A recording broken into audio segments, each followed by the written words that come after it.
नमस्कार, मैं हूं सुमन श्रुति और स्वागत है आपका यूसीएन के इस खास कार्यक्रम में। 22 अप्रैल 2025 को जम्मू कश्मीर के पहलगाम में हुए आतंकी हमले ने पूरे देश को झकझोर कर रख दिया है। इस हमले के बाद भारत और पाकिस्तान के बीच तनाव अपने चरम पर है और हालात युद्ध के मुहाने तक पहुंच चुके हैं।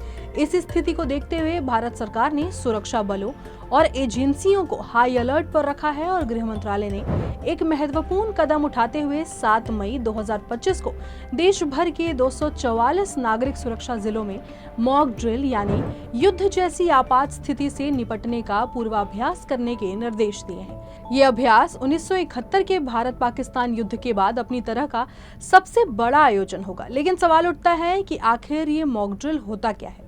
मॉक ड्रिल एक प्री प्लान्ड अभ्यास है जिसमें संभावित आपदा या हमले की स्थिति को कृत्रिम रूप से तैयार किया जाता है और ये देखा जाता है कि आम लोग, प्रशासन और सुरक्षा एजेंसियां उस स्थिति में कैसी प्रतिक्रिया देती हैं। उदाहरण के तौर पर कभी आग लगने की स्थिति बनाई जाती है तो कभी आतंकी हमले या भूकंप जैसी घटनाओं को दोहराया जाता है, जिससे ये परीक्षण हो सके कि राहत और बचाव कार्य कितनी तेजी से और प्रभावी ढंग से किए जा सकते हैं। ये अभ्यास न केवल सुरक्षा तंत्र की तैयारियों की जांच करता है बल्कि आम नागरिकों को भी मानसिक और शारीरिक रूप से सतर्क बनाता है।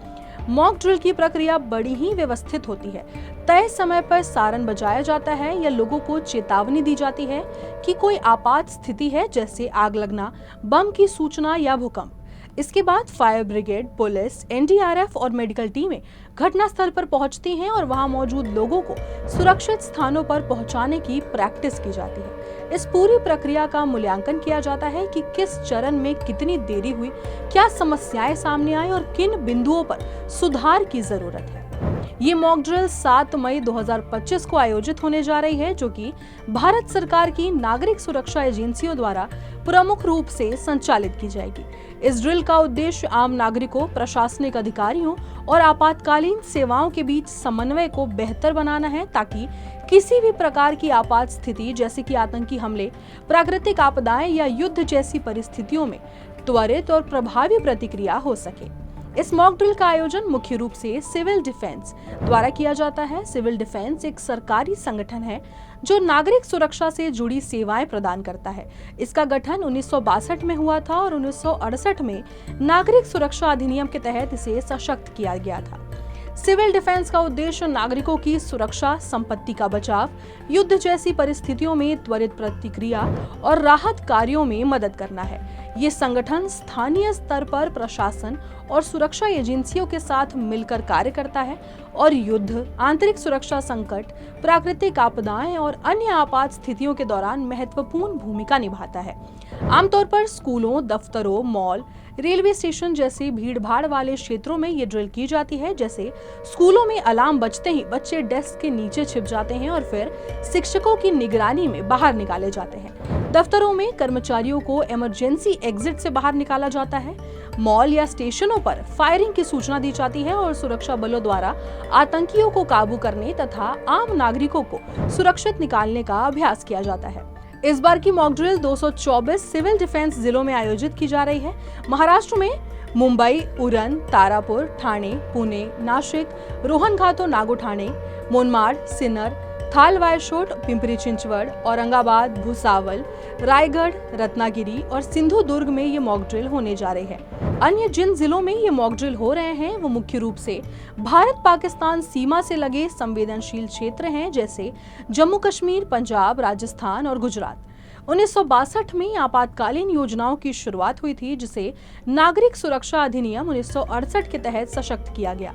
इस अधिनियम के अनुसार देश भर में सिविल डिफेंस संरचना लागू है, लेकिन इसकी सक्रिय इकाइयां उन्हीं क्षेत्रों में हैं जिन्हें सामरिक रूप से संवेदनशील माना जाता है। सिविल डिफेंस का उद्देश्य है लोगों की जान बचाना, संपत्ति की क्षति को न्यूनतम करना, उत्पादन की निरंतरता को बनाए रखना और नागरिकों का मनोबल ऊंचा बनाए रखना। ये संगठन युद्ध जैसी स्थितियों में सशस्त्र बलों की सहायता करता है, आंतरिक सुरक्षा सुनिश्चित करता है और आम जनता को संगठित करता है। इसमें जिलाधिकारी, पुलिसकर्मी, civil defence warden, home guards, school college के छात्र, एनसीसी, एनएसएस और नेहरू युवा केंद्र जैसे संगठन सक्रिय भूमिका निभाते हैं। सिविल डिफेंस के प्रमुख घटक हैं सीटीडी यानी सिविल डिफेंस वार्डन्स, एनसीसी यानी नेशनल कैडेट कॉर्प्स, एनएसएस यानी कि national service scheme, home guards, school college के छात्र, एनडीआरएफ आदि। इस ड्रिल के दौरान सायरन बजने पर नागरिकों को क्या करना चाहिए? सबसे पहले घबराएं नहीं, तुरंत नजदीकी सुरक्षित स्थान की ओर बढ़ें। 5 से 10 मिनट में वहां पहुंचने की कोशिश करें। खुले क्षेत्रों से हट जाएं और मजबूत इमारतों या घरों के अंदर चले जाएं। सरकार द्वारा जारी अलर्ट, टीवी और रेडियो पर ध्यान दें और किसी भी अफवाह से बचते हुए केवल प्रशासन के निर्देशों का पालन करें।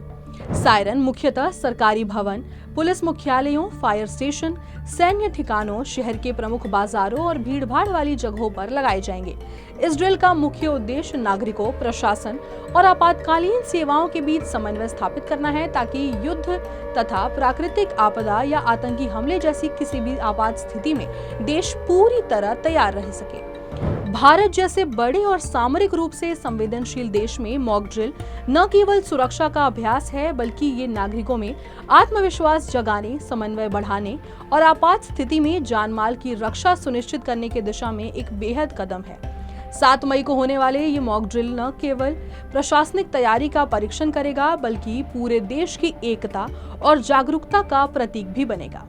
फिलहाल के लिए बस इतना ही। हम फिर लौटेंगे और करेंगे ऐसे ही किसी खास मुद्दे पर बात। तब तक के लिए आप बने रहिए हमारे साथ और देखते रहिए यूसीएन न्यूज़। धन्यवाद।